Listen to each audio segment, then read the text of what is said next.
പാതിരാത്രി എവിടെ പോകാമെന്നൊന്നും ചോദിച്ചേക്കില്ല കേട്ടോ. സംഭവം ഏതാണ്ട് 4:30 4:45. ഞങ്ങൾ മാഹിപ്പള്ളിയിൽ പെരുന്നാളിന് പോവുക. അങ്ങനെ ഞങ്ങൾ റെയിൽവേ സ്റ്റേഷനിലെത്തി.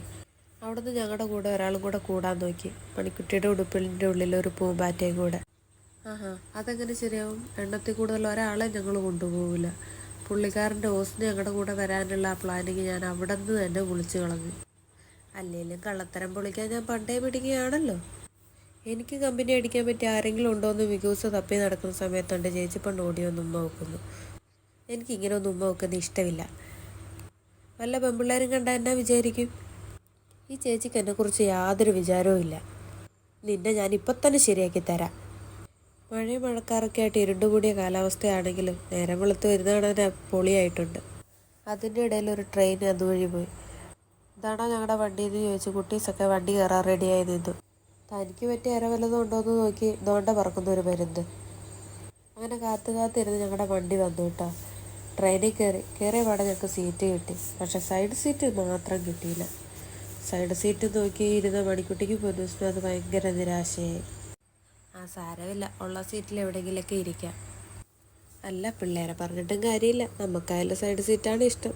അതിപ്പോൾ ബസ്സിനായാലും ട്രെയിനായാലും സൈഡ് സീറ്റ് എന്ന് പറഞ്ഞാൽ അതൊരു സന്തോഷമുള്ള കാര്യമാണ്. ഇത് കൊള്ളാലോ, തൂണിൻ്റെ ഇടയ്ക്ക് തലയോ? അമ്മയുടെ ഇരിപ്പ് കണ്ടിട്ട് മണിക്കുട്ടിക്ക് ചിരി വന്നിട്ട് വയ്യ.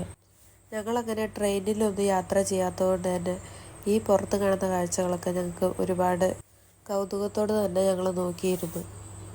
കൊല്ലം മാഹിക്ക് പോകുമ്പോഴല്ലാതെ ഞങ്ങൾ ഈ വഴിയൊന്നും സഞ്ചരിക്കാറില്ല. അതുകൊണ്ട് തന്നെ ഈ കാഴ്ചകളൊക്കെ നമുക്ക് എപ്പോഴും പുതുമയുള്ളത് തന്നെയായിട്ട് തോന്നി.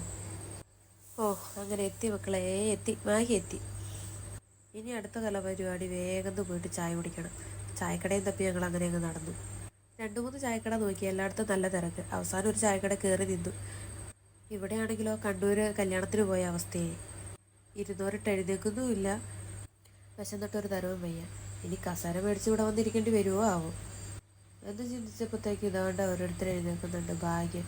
അങ്ങനെ ഭക്ഷണം കഴിച്ച് മാഹി പള്ളിയിലെത്തിയപ്പോഴത്തേന് ഇതാണ്ട് 1-1.5 തിരക്ക്. അങ്ങനെ ക്യൂവിൻ്റെ ഒരറ്റത്ത് നിന്ന് ഞങ്ങൾ പള്ളിയിൽ കയറി കേട്ടോ. ഇനി അടുത്ത കലാപരിപാടി ചന്ത തണ്ടുക എന്നുള്ളതാണ്. ഒന്നും വാങ്ങിച്ചില്ലെങ്കിലും വേണ്ടില്ല, കയറുക, ചുമ്മാ സാധനം എടുക്കുക, വില ചോദിക്കുക, അവിടെ വിൽക്കുക, ഒരു രസം. അങ്ങനെ ഞങ്ങൾ എല്ലാ കടവഴിയും കയറി ഇറങ്ങി നടന്നു. കൊള്ളാലോ, ഒന്നെടുത്താലോ? അല്ല പിന്നെ വേണ്ട. ഈ ചേച്ചി എന്നെ വഴി തെറ്റിക്കുമെന്നാണ് തോന്നുന്നത്. ചേച്ചി പറഞ്ഞല്ലേ ഒന്നെടുത്തേക്കാം. ഇനിയിപ്പോൾ നോക്കി നിൽക്കണ്ട, വേഗം പോയേക്കാം.